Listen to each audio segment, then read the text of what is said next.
I came out of my 18th birthday party, and photographers lay down on the pavement and took photographs up my skirt, which were then published on the front of the English tabloids the next morning. If they published the photographs 24 hours earlier, they would have been illegal, but because I turned 18, they were legal. And obviously, Growing up, the idea of fame and acting looks appealing on so many levels. All eyes are on you with fantastic opportunities to become a celebrity making movies and being a star. The reality of being a child actor is far from what it seems. We watch as teen celebrities go through massive attention and fame to fall down paths of rebellion and rejection. Today we use phrases like child star syndrome, train wreck, and ruin to describe a common cycle that young men, and most commonly women, are forced into due to violating and harsh conditions.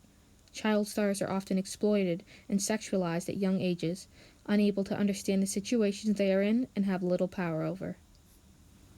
These cycles come in distinct stages that society inevitably enforces. The first stage being training.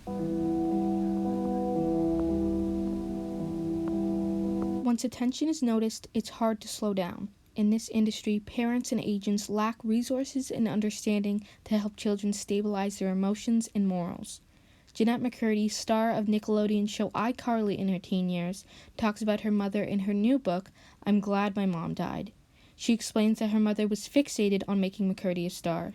She would whiten her teeth, bleach her hair, and make her count calories, all leading to the development of an eating disorder.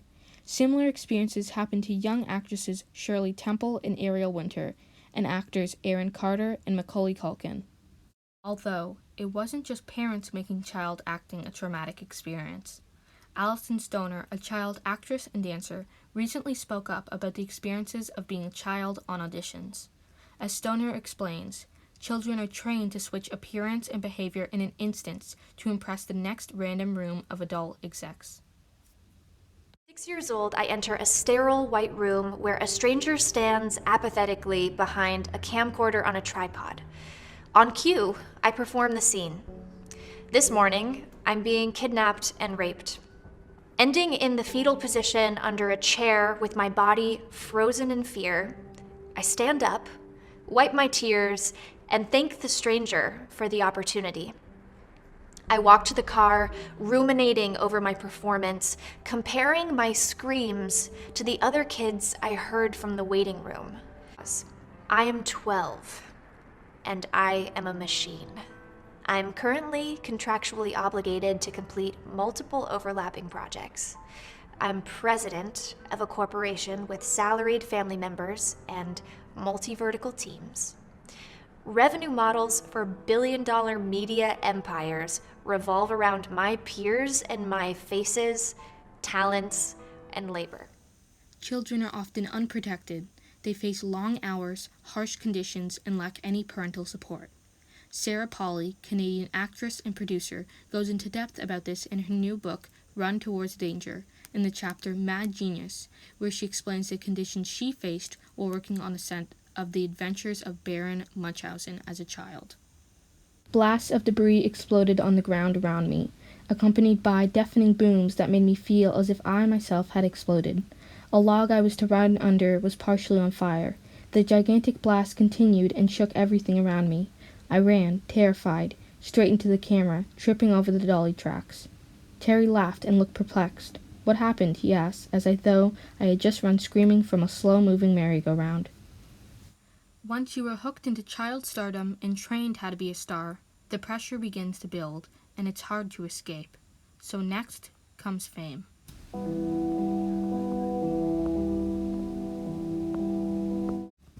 As fame builds, so does pressure. Child stars become used and abused in the industry.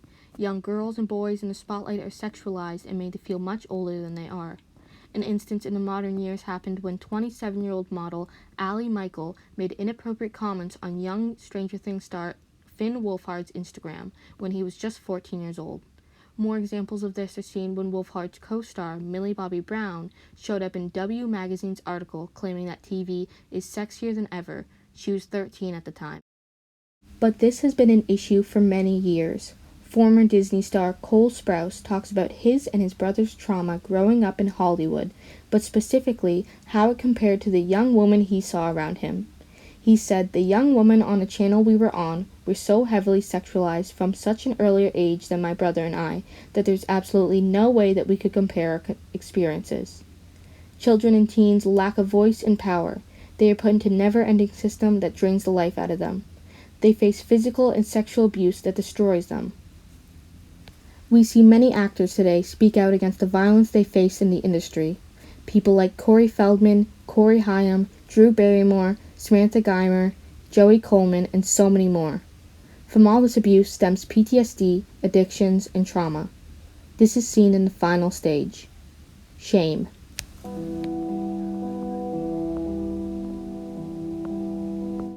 Cole Sprouse additionally said recently that, "When we talk about child stars going nuts, what we're not actually talking about is how fame is a trauma." And continues it with saying, "I'm violently defensive against people who mock some of the young women who were on Disney Channel when I was younger, because I don't feel like it adequately comprehends the humanity of that experience and what it takes to recover. We push young people into terrible traumatic conditions and watch as they dissolve into rebellious and rejected young adults." Teen pop star Demi Lovato is outspoken about their addictions, saying that they tried cocaine for the first time at 17 years old to numb the pain. Since then, Lovato has been in and out of rehab, their last overdose being in 2018. Young women like Lindsay Lohan and Amanda Bynes are notably the young stars that we think of when we say they went crazy. The media attacks these women, judging them for being unable to deal with the trauma they have experienced.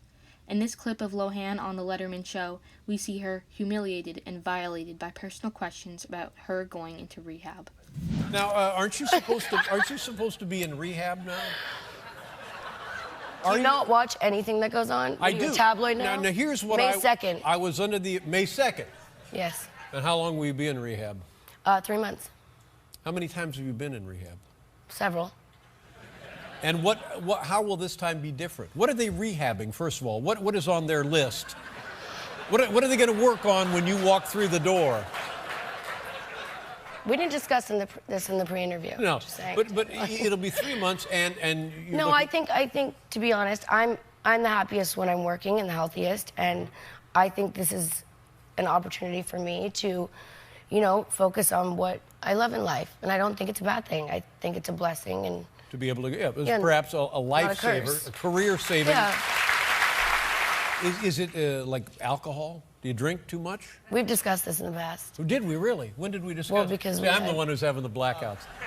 So now, when you go to the rehab, what do they do? We're here for a movie. We have to what? Let's stay on the positive. Oh, aside from that side of the positive. Yeah. All right. Now, As well, we look to tabloids and see the shame plastered all over the cover of headlines. Shame of the city. Teens gone wild. Destroyed by fame. Crazy. Insane and on the run. I need help. Train wreck. This is how we look at child actors, unable to comprehend the damage that has been done and then blamed for it. It's unfair. This system is enforced by every media company and public opinion constantly and every day. This is exploitation, this is abuse, and this is pain.